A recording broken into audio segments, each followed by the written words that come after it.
1,20,00,000 மகளிருக்கு தமிழ்நாடு முழுக்க செப்டம்பர் மாதம் 2023ஆம் ஆண்டு ஆரம்பிச்ச திட்டம்.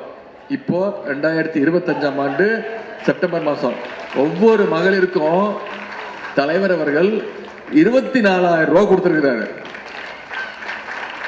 1,20,00,000 மகளிருக்கு. நான் பல மாவட்டங்களுக்கு சுற்றுப்பயணம் போவேம்மா.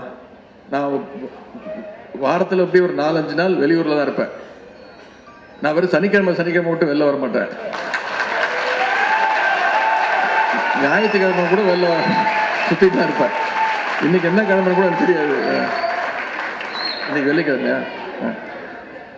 நான் பல மாவட்டங்களுக்கு போகும்போது அங்கே கூட்டமாக மக்கள் நிற்பாங்க, மனுக்களோடு நிற்பாங்க, தாய்மார்கள் நிற்பாங்க. வண்டியை நிப்பாட்ட சொல்லுவேன். நிறைய பேர் மனுக்கள் கொடுப்பாங்க.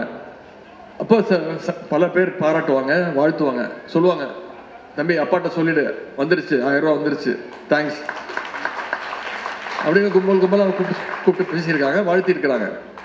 கேட்பேன், என்னக்கா பண்ணீங்க, 1000 ரூபா உங்களுக்கு எப்படி பயன்படுது? 90% பேர் என்ன சொல்லுவாங்கன்னா, மருத்துவ செலவுக்கு பயன்படுத்துப்பா, மாத்திரை வாங்குறேன், உடம்பு சரியில்லை மாத்திரை வாங்குறேன், குழந்தையோடைய பேத்தியோடைய பேரனுடைய கல்வி செலவு, நோட்டு புக் வாங்குறது, பென்சில் வாங்குறது, ஜாமெட்ரி பாக்ஸ் வாங்குறது, இதுக்கெல்லாம் பயன்படுத்துப்பா அப்படின்னு. சில பேர் சில இடங்கள்ல சொல்லுவாங்க, தம்பி எனக்கு வரலப்பா, அந்த அக்காவுக்கு வந்துருச்சு எனக்கு வரல, என்னை மட்டும் ரிஜெக்ட் பண்ணிட்டாங்க, சொல்ல மாட்டேங்கிறாங்க, உங்களுக்கு வரலையா?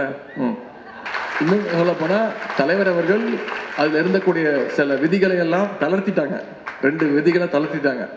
நிச்சயமா சொல்றேன், இன்னும் 2 மாதங்கள்ல இன்னும் கூடுதலான தகுதி வாய்ந்த அதிக மகளிருக்கு கலைஞர் மகளிர் உரிமை தொகையை தலைவர் அவர்கள் நிச்சயம் கொடுப்பார்.